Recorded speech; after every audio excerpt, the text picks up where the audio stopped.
This is level 1, a quick do now review. Give me a thumbs up when you're playing this video.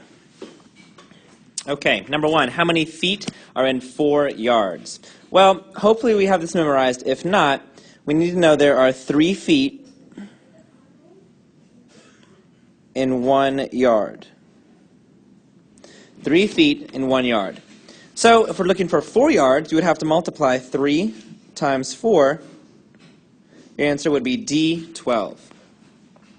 Let's look at question number 2. 3 1/4 minus 1 7/8. Well, let's make our common denominator of 8. And we end up with 2/8 minus 7/8. We have to regroup. The 3 becomes a 2. And I add 8/8 to this side. So I get 10/8 minus 7/8, which is 3/8.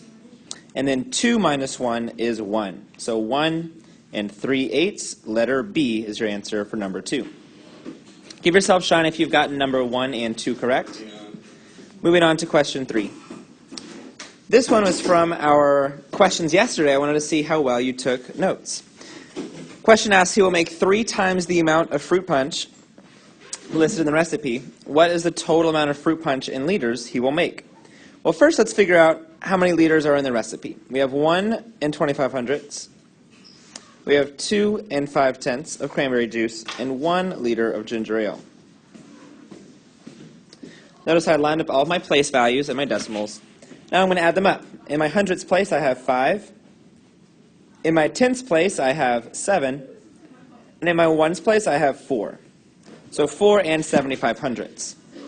Now it's very tempting just to stop there and circle letter B, but we're not going to do that because it said 3 times the amount of fruit punch.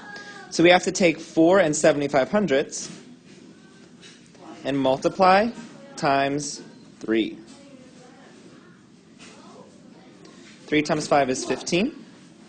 5 carry the 1. 7 times 3 is 21, plus 1 is 22. And 3 times 4 is 12, plus 2 is 14. I have 2 decimal places in my factors, so I have 2 in my product. 14 2500ths. Letter D is correct.